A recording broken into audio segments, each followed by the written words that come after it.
Faktanya, mereka yang terlibat FOMO malah terjebak dan tenggelam dalam arus, tidak mampu menahan diri, serta semakin terjerat dengan berbagai masalah yang saling berkaitan. Dan semua masalah itu bermula dari FOMO. Kalau nggak FOMO, bakalan beneran ketinggalan zaman. Pertanyaannya, faktor ketinggalan zaman apakah benar-benar berpengaruh dalam kehidupan? Atau hanya pikiran yang teracuni atas informasi dari media sosial?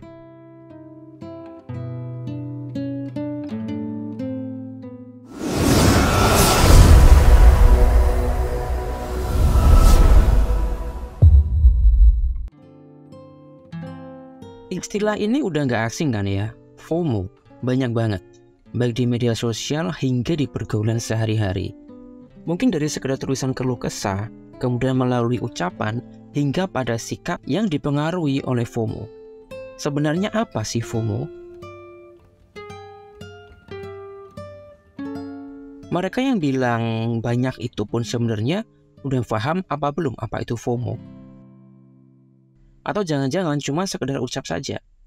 Karena diakui atau tidak, nyatanya banyak loh yang sering bilang kata-kata tertentu yang pada dasarnya dia sendiri nggak paham secara empiris apa itu maksudnya.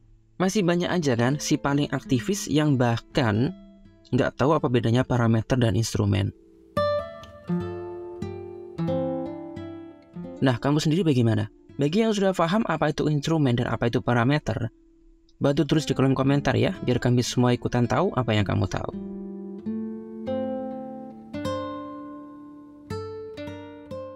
Kembali ke fenomena FOMO. Pada dasarnya, ini adalah hal yang udah terjadi jauh sebelum hari ini, di mana orang nggak pengen ketinggalan zaman. Entah apa istilahnya di masa itu, apakah kudet, kurang update, ketinggalan kereta, ketinggalan gaya, dan masih banyak istilah lain. Yang intinya adalah sebagai tagline atas keadaan seseorang atau badan yang dirasa tidak mengikuti perkembangan zaman.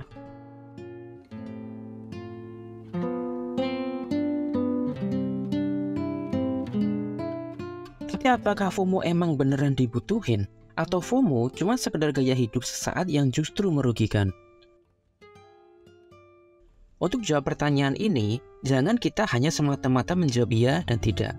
Perlu kita lakukan analisis, berpikir dengan berbagai sudut pandang, dan mulai kita gunakan pikiran jernih serta pakai logika.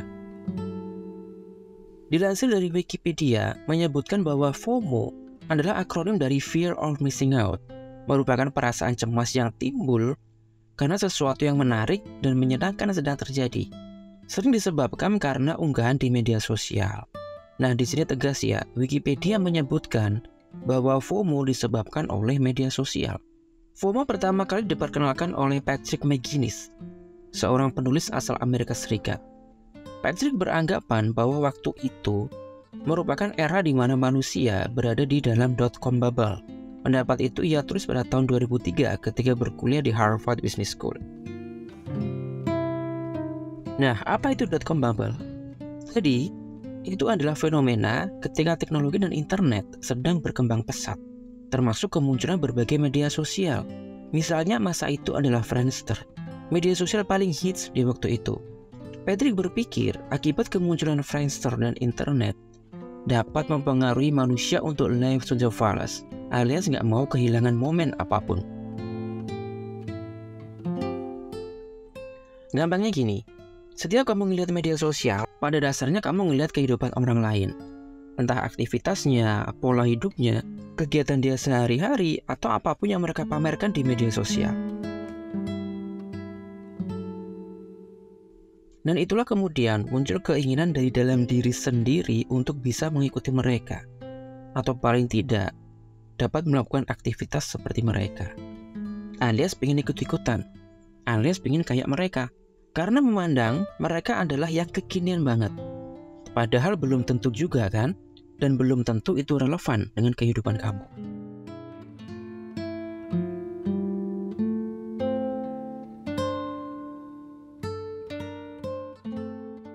Lalu apakah FOMO itu selalu buruk? Jawabannya enggak. Baik dan buruknya itu tergantung bagaimana kamu mampu mengarahkannya, bukan justru kamu yang terseret arus darinya. termasuk FOMO ini, bakalan jadi baik jika kamu mampu memanfaatkan itu untuk pengembangan diri kamu, pengembangan karir kamu, dan kamu dapat memanfaatkan FOMO sebagai salah satu faktor pendongkrak kekuatan yang ada di dalam diri kamu.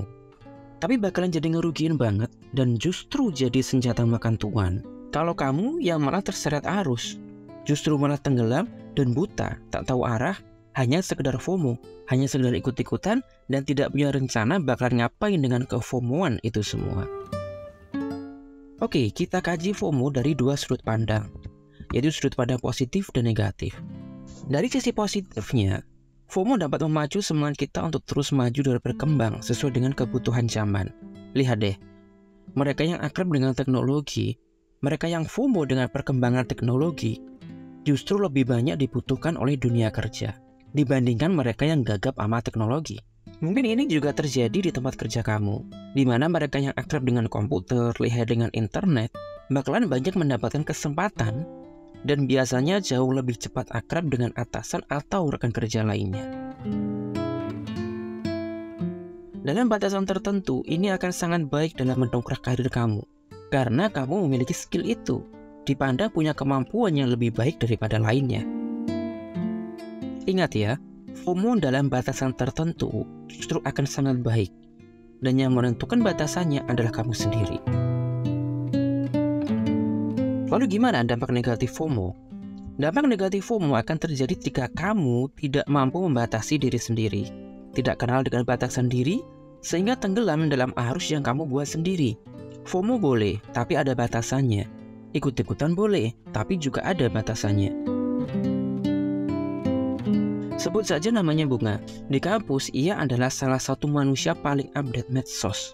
Story di WA aja udah berjejer macam benang jahit. Nah, satu hal yang paling kelihatan dari Bunga adalah bagaimana si paling FOMO. Sekali ada tas baru, viral, esoknya udah punya. Belum lagi kalau ada tempat healing, langsung tancap gas lah dia. Sampai ninggalin kuliah yang sebenarnya tanggung jawab utamanya saat ini, yaitu semua Bunga lakukan demi update status, bikin feed atau apa aja aktivitas di media sosial.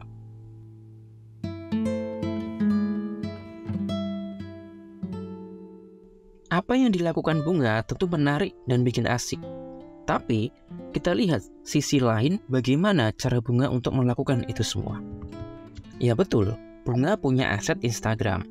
Dan dengan aset itu dia mampu mendapatkan penghasilan dalam jumlah tertentu, biasanya dari endorsement. Tapi ada tapinya.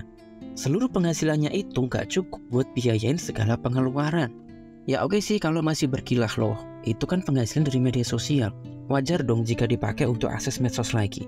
Ya emang, dan bakalan jadi hal yang salah jika menemui defisit yang terus-menerus alias rugi, di mana pengeluaran jauh lebih besar dari pendapatan.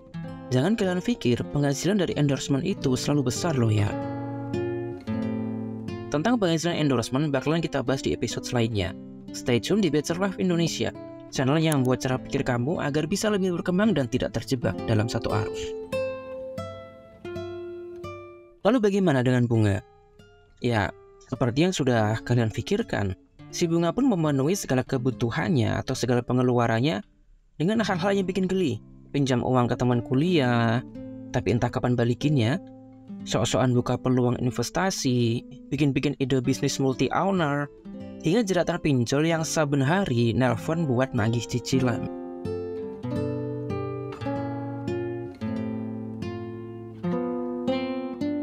Mungkin di luar sana atau di sekitar kamu, banyak ditemui seseorang macam Bunga, seperti efek domino, akibat terjebak dalam arus FOMO, sehingga menimbulkan berbagai masalah lain yang saling berkaitan dan semakin menenggelamkan. Jadi, sekarang bagaimana kamu? Akan ikutin arus dan jadi tenggelam? Atau menakar batasan diri dan memanfaatkan FOMO untuk pengembangan diri?